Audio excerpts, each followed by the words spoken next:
আসসালামু আলাইকুম। Hi friends, আমি ডাক্তার ফাইজুল হক। আজকে স্ট্রোক সম্পর্কে আপনাদের ধারণা দেব। আমরা গুলিয়ে ফেলি স্ট্রোক এবং হার্ট অ্যাটাক। আমরা মনে করি স্ট্রোক মানে হার্টে হয়। আসলে স্ট্রোক বলতেই মাথায় রাখতে হবে যে স্ট্রোক হয় সবসময় ব্রেনে। কোথায় হয়? ব্রেনে। আমরা মনে করি যে স্ট্রোক মনে হয় হার্টে হয়। অনেক সময় আছে হার্ট অ্যাটাক এবং স্ট্রোকের সাথে আমরা একই সাথে এটা করে ফেলি। এইজন্য ঝামেলা হয়। সাধারণত এটা কেন হয়, কি এ সম্পর্কে একটু ধারণা দেই। ব্রেনের মধ্যে অসংখ্য রক্তনালী আছে যার কাজ হচ্ছে ব্রেনে অক্সিজেন সরবরাহ করা। যদি কোনো কারণে ব্রেনের কোনো আর্টারি, কোনো ধমনী, কোনো রক্তনালী যদি অবস্ট্রাকশন হয়ে যায়, অক্সিজেন সরবরাহ না হতে পারে, অথবা সরু হয়ে যায়, সরু হওয়ার ফলে ব্লাড সার্কুলেট যখন হয়, প্রেশারের কারণে, রক্তের চাপের কারণে যদি ছিঁড়ে যায়, যে ক্ষতিগ্রস্ত হয়, কিছু অংশ ব্রেনের যে কিছু অংশ রক্ত সরবরাহ হতে পারে না, ওই অংশ যে ক্ষতিগ্রস্ত হয়, হওয়ার ফলে যে প্যারালাইজড মানে বা যে প্যারালাইসিস তৈরি হয় বা যে অঙ্গ নিষ্ক্রিয় হয়ে যায়, এটাকে আসলে স্ট্রোক বলা হয়। স্ট্রোকটা মূল হয় ব্রেনে। স্ট্রোক দুইটা ভাবে সাধারণত হয়। একটাকে বলা হয় ইসকেমিক, হ্যাঁ, এছাড়া আরও ভাগ আছে। ইসকেমিক একটাকে বলা হয়। ইসকেমিক মানে হচ্ছে যখন সরু হয়ে যায়, রক্তনালী সরু হয়ে যায় এবং চর্বি জমে যায়। এর মূল কারণ হচ্ছে কিন্তু কোলেস্টেরল, ট্রাইগ্লিসারাইড। আপনার লিপিড প্রোফাইল যারা চেক করে তারা দেখেন যে এই চর্বিগুলো আমাদের কোলেস্টেরল হচ্ছে, আমি এর আগের ভিডিওতে বলেছিলাম, আগে কয়েকটা ভিডিওতে, যে কোলেস্টেরলের উৎস হচ্ছে প্রাণীজ আমিষ। আমরা ডিম, দুধ বা প্রাণী থেকে যা আসে, মাংস, এগুলো আমরা খাবো না।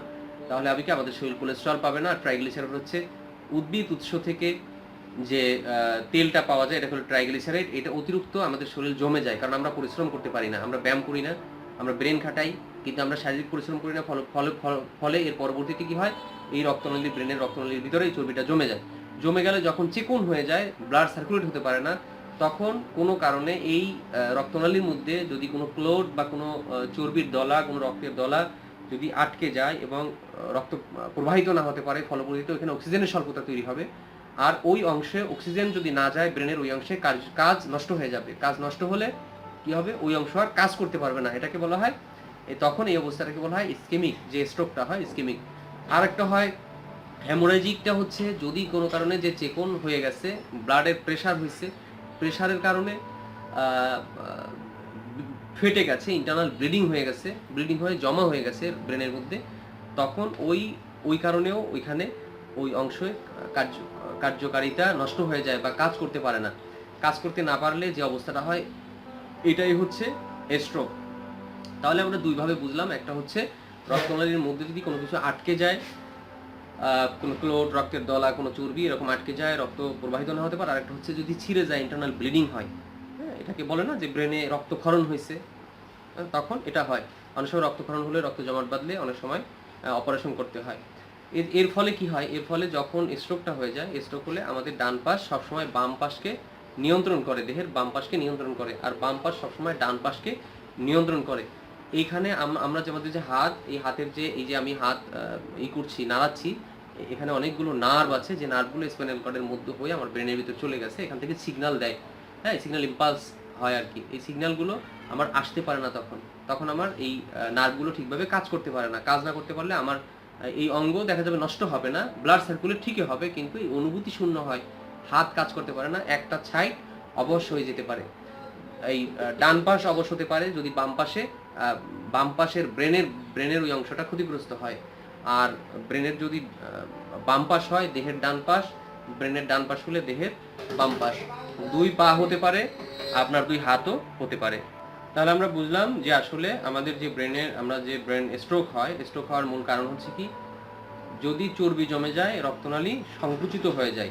যাদের হাই প্রেশার আছে তাদের জন্য এটা খুব ভয়ঙ্করভাবে কাজ করে। এ থেকে বাঁচার কি উপায়? এ থেকে বাঁচার উপায় হচ্ছে, যদি আমাদের এই মানে চর্বি শরীরের ভিতরে থাকে, আমরা যদি বেশি মোটা থাকি, তাহলে আমরা খাবারকে কমিয়ে দেবো, আমরা ভেজিটেরিয়ান হয়ে যাব। আমরা কোনো মাংস খাবো না, মাছ খাবো না, বা প্রাণীজ আমিষটা আমরা খাবো না, আমরা উদ্ভিদ আমিষটা ব্যবহার করব, ডাল খাবো, মাশরুম খাবো। আর আমরা জিরো অয়েল কুকিং আমরা ব্যবহার করব, বিনা তেলে রান্নাটা খাবো আমরা। আমাদের দেহের মধ্যে যে তৈলটা দরকার, এই তৈলটা কিন্তু আমাদের খাবারের মধ্যেই আছে, আমাদের এক্সট্রা তেল দরকার নাই।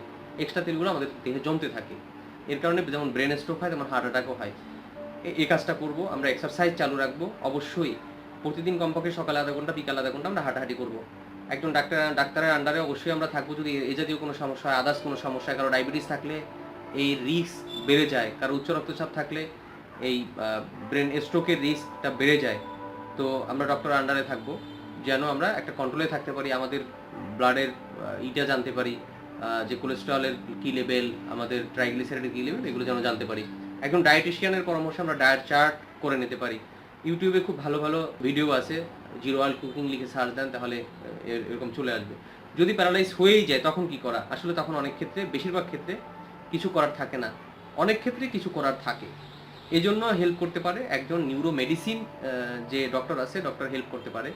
সাথে সাথে একজন ফিজিওথেরাপিস্ট, সব ফিজিওথেরাপিস্ট আপনার এক্সারসাইজ করবে, এক্সারসাইজের মাধ্যমে যে ফিজিওথেরাপির মাধ্যমে অনেক সময় আছে যে কর্মক্ষমতা ফিরে আসে, ফুল ভালো না হলেও তার একটা কর্মক্ষমতা ফিরে আসে। এর জন্য ঢাকায় সাভারের সিআরপি খুব ভালো একটা প্রতিষ্ঠান, সিআরপিতে যোগাযোগ করা যেতে পারে। বা আমাদের ঢাকায় যে নিউরো ফাউন্ডেশন আছে বা নিউরোলজিক্যাল যে হসপিটালগুলো আছে, এরা হেল্প করতে পারে। কোনো ভালো দক্ষ হোমিও ডাক্তারের কাছে আপনারা যেতে পারেন। হোমিও ডাক্তারদের দ্বারাও এর খুব ভালো ট্রিটমেন্ট আছে, খুব ভালো চিকিৎসা আছে হোমিওর। প্যারালাইসিস যদি হয়ে যায়, বাংলাদেশে আয়ুর্বেদিক খুব ভালো চিকিৎসা আছে, কিন্তু আয়ুর্বেদির একটা পার্ট আছে হচ্ছে পঞ্চকর্ম। এই পঞ্চকর্ম বাংলাদেশে এখন ওরকম চালু নাই। এর জন্য ভারতে পঞ্চকর্ম আছে, ভারতের প্রায় সরকারি আয়ুর্বেদিক হসপিটালগুলোতে আছে। পঞ্চকর্মের দ্বারা প্যারালাইসিস থেকে রিকভার করা যায়, ডিটক্স করা হয় দেহকে, এবং এই পঞ্চকর্মের মাধ্যমে, পঞ্চকর্ম থেরাপির মাধ্যমে এই খুব ভালো রেজাল্ট আসে। যাদের পয়সা আছে তারা ইন্ডিয়াতে গিয়ে ইন্ডিয়ার যে সরকারি আয়ুর্বেদিক হসপিটালগুলো আছে ওখানে পঞ্চকর্ম থেরাপি দিয়ে আসতে পারবেন, ডক্টরের পরামর্শে যদি ডক্টর বলে। আর ফিজিওথেরাপির মাধ্যমে তো ফিজিওথেরাপিস্টের মাধ্যমে ফিজিওথেরাপি নিতেই হবে। এটাও ফিজিওথেরাপিস্ট বুঝবেন যে কখন আপনাকে থেরাপিটা নিতে হবে। এ থেকে একদম পরিপূর্ণ ভালো হয়ে যাওয়াটা অনেক ক্ষেত্রেই টাফ। হোমিও চিকিৎসা দীর্ঘদিন করলে অনেক সময় খুব সুন্দর রেজাল্ট আসে। অনেক ধন্যবাদ আমাদের সাথে থাকার জন্য। যারা আমাদের চ্যানেলটি সাবস্ক্রাইব করেননি, সাবস্ক্রাইব করুন। আল্লাহ হাফেজ।